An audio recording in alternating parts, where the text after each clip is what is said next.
Derby rhône-alpin plein d'enjeux entre Oyonnax et Lyon dans un stade Charles-Maton qui enregistre son record d'affluence de la saison.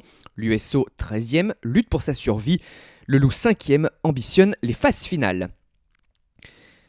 Les Oyonnaxiens prennent les devants grâce à une pénalité de Ben Botica et s'ils n'ont pas souvent le ballon, exploitent tous les ballons de récupération, les turnovers, jouent les opportunités à fond.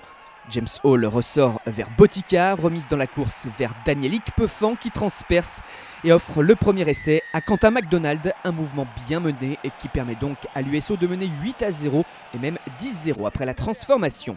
Les Lyonnais réagissent dans les 10 dernières minutes de cette première période, passent une pénalité par Mike Harris et mettent en place une longue séquence dans les 22 mètres. Rudy Wulff est à quelques centimètres de trouver l'ouverture. Mais Jonathan Pellissier a suivi. Il ressort vers Toa Alafi, servi en bout de ligne et qui marque son premier essai avec le Loup, qui recolle juste avant la mi-temps, mais manquera la transformation 10-8. Voilà un premier acte engagé, disputé un derby comme on les aime. Le score passe à 13-11 grâce au buteur et surtout l'on est déjà dans le dernier quart d'heure. Les Aubugistes à leur tour mettent en place une très longue phase de possession, ce qu'ils avaient du mal à faire jusqu'à présent.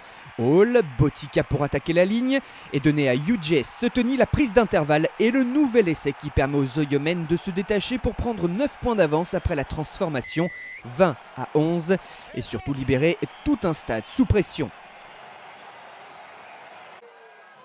Mais les Rhodaniens savent que ce rendez-vous est capital pour eux, qu'ils se doivent de réagir et tentent de mettre en place un peu plus de vitesse et de dynamisme dans leurs attaques. L'on est dans la continuité de l'essai précédent. Pellissier, Wulff et Mignot sur le petit côté, une cellule avec les trois quarts.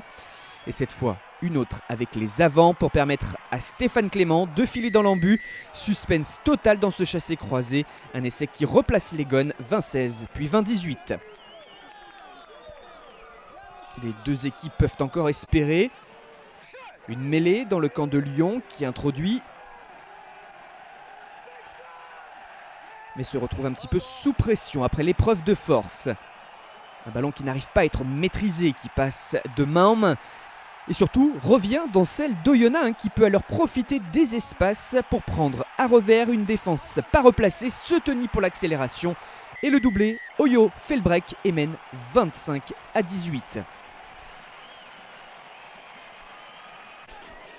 Après une mêlée, une touche au départ d'une action et Bilal Tayeb qui capte dans les airs. Et puis c'est un ballon récupéré par Vili Mahafou qui déclenche et réalise une très nette avancée, résiste et sert Jérémy Gondran, fin de passe de l'ancien lyonnais.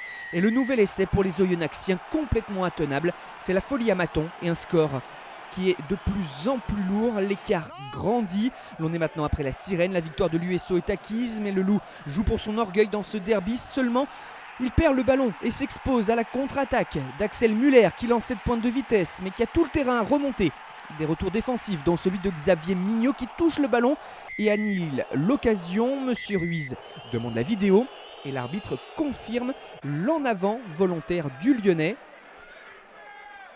Ce geste que l'on revoit, synonyme de carton jaune et surtout d'essai de pénalité en faveur des Oyonnaxiens. Bonus offensif pour eux, l'USO d'Adrien Buononato s'impose 39-18 et s'assure au minimum un barrage face aux finalistes de Pro D2. Et le Loup de Pierre Mignoni va devoir s'arracher pour se qualifier.